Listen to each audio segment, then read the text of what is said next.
Hello everyone, class 8 Grow with Maths, exercise 1.2, question number 2nd. Verify for the following rational numbers that the subtraction of the rational numbers is not commutative.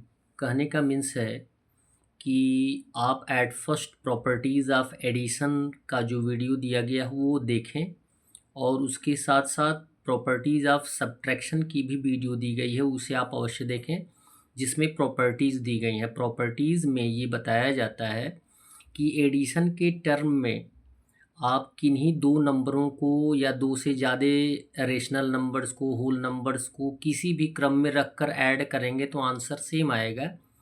लेकिन subtraction की condition में ऐसा नहीं है। Subtraction की condition में सिर्फ और सिर्फ एक ऐसा ही प्रॉपर्टी आता है जिसको हम बोलते हैं क्लोजर प्रॉपर्टी, वही सेटिस्फाई करता है। अदरवाइज जितने भी प्रॉपर्टीज़ होते हैं कम्यूटेटिव, एसोसिएटिव, ये जितने भी प्रॉपर्टीज़ आती हैं ये सब्ट्रैक्शन के कंडीशन में एक दूसरे को सेटिस्फाई नहीं करती हैं, यानी इक्वल नहीं होती हैं। जैसे कि इसमें दिया गया है कम्यूटेटिव प्रॉपर्टी। तो कम्यूटेटिव प्रॉपर्टी के बारे में जान लें कि ए माइनस बी में से ए में से बी माइनस करने पर जो आंसर आएगा, बी में से ए को माइनस जब करेंगे वो आंसर नहीं आएगा। इट मीन्स दोनों इक्वल नहीं होगा। तो कम्यूटेटिव प्रॉपर्टी होता है A minus B is not equal to B minus A. Clear है। और जबकि आपको फर्स्ट में दिया गया है 2/-9 एंड -7/12, इसी पर आपको सेटिस्फाई करना है। सेटिस्फाई करने के लिए प्रॉपर्टी आप जान ही चुके हैं कि ए माइनस बी और बी माइनस ए, और वो भी कंडीशन क्या दिया गया है, इज़ नॉट इक्वल, यानी इक्वल नहीं आएगा। तो एक टर्म को हम क्या मान लेंगे, ए मान लेंगे, और दूसरे को बी मान लेंगे। और जबकि हम इसे माइनस की कंडीशन में रखेंगे, माइनस या प्लस की कंडीशन में किसी रेशनल को रखने पर उसका यदि डेनोमिनेटर नेगेटिव होता है तो उसको एट फर्स्ट हम क्या बना लेते हैं, पॉजिटिव। जब पॉजिटिव बनाएंगे -1 से मल्टीप्लाई करके तो न्यूमरेटर नेगेटिव हो जाएगा और डेनोमिनेटर क्या हो जाएगा, पॉजिटिव हो जाएगा। तो ये आ जाएगा -2/9, माइनस का सिंबल देंगे क्योंकि हमें सब्ट्रैक्शन के टर्म में लाना है। फिर ब्रैकेट में लिख देंगे -7/12। क्यों?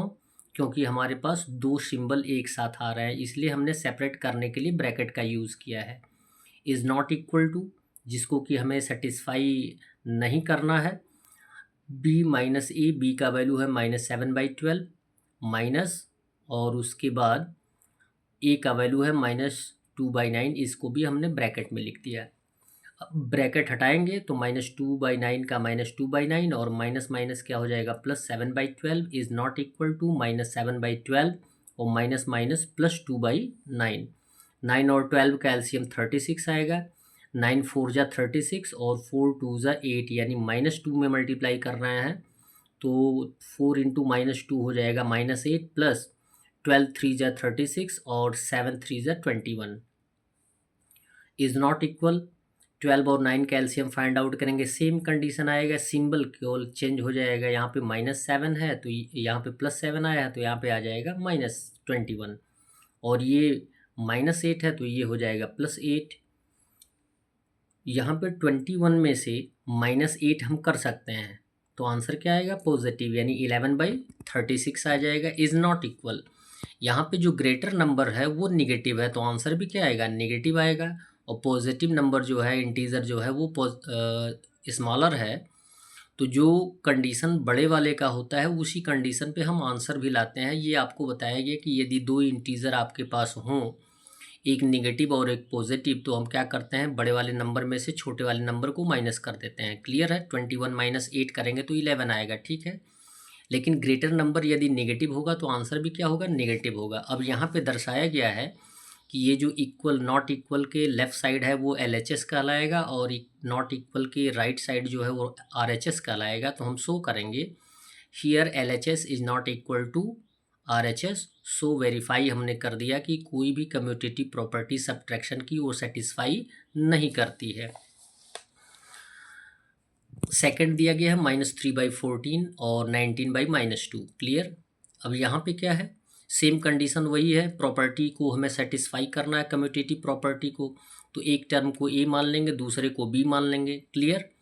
और सेम टर्म में हम रख देंगे, तो -3/14 का -3/14 माइनस, और ये आ जाएगा, यदि डेनोमिनेटर नेगेटिव है तो ये आ जाएगा न्यूमरेटर नेगेटिव, डेनोमिनेटर क्या हो जाएगा? पॉजिटिव। किस आधार पे होता है? 1 से मल्टीप्लाई करते हैं तो कौन से 1 से? -1 से। क्लियर है? यदि इक्वलिटी शो करनी हो, यदि 1 LHS में ऐड कर रहे हैं तो 1 RHS में भी ऐड करिए, माइनस कर रहे हैं तो दोनों में से माइनस करिए। क्लियर है? यदि हम डेनोमिनेटर में -1 से मल्टीप्लाई करेंगे तो न्यूमरेटर में भी -1 से मल्टीप्लाई करेंगे, तब हमारा वैल्यू इक्वल आएगा। तो यहाँ पे आ जाएगा in bracket -19/42 is not equal to b minus A, तो b का value -19/42 minus in bracket -3/14। Same condition जैसा कि हमने फाइंड आउट करने के लिए बताया, -3/14 minus minus plus 19/42 is not equal to -19/42 और माइनस माइनस प्लस 3/14। जब इसको सॉल्व करेंगे तो ये भी इक्वल नहीं आएगा, तो हमने इसको क्या कर दिया है? वेरीफाई कर दिया है। सेम टर्म आता है थर्ड में, ए और बी का वैल्यू दिया गया है, यहाँ भी डेनोमिनेटर नेगेटिव है तो इसको हम -1 से मल्टीप्लाई करके पॉजिटिव बनाएंगे। सेम टर्म रखेंगे, A minus B is not equal to B minus A. ठीक, और वही कंडीशन अप्लाई करेंगे। तो यहाँ पर हमने क्या कर दिया है? ब्रैकेट नहीं हटाया, ब्रैकेट में हमने दे दिया है, तो 6/7 और माइनस फिर 11 से डिवाइड करें, 11 7 जा 77।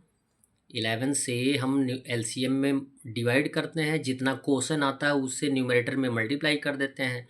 7 8 जा 56, यहाँ माइनस है तो -56, ब्रैकेट हटाएंगे तो माइनस माइनस क्या हो जाएगा? प्लस। सेम कंडीशन यहाँ भी वही आएगा, और लेकिन सिंबल को केयर करना है, तो इसमें दर्शाया जाएगा कि LHS और RHS इक्वल नहीं है। इस प्रकार हमने क्या कर दिया है? वेरीफाई कर दिया है। और फोर्थ वाला टर्म भी सेम कंडीशन में आएगा। इसके लिए आपको अपने नोटबुक का सहारा लेना होगा और इन सारी क्वेश्चंस को प्रयास करना होगा सॉल्यूशन के द्वारा। That's all. वीडियो को लाइक करें और चैनल को सब्सक्राइब करें। धन्यवाद।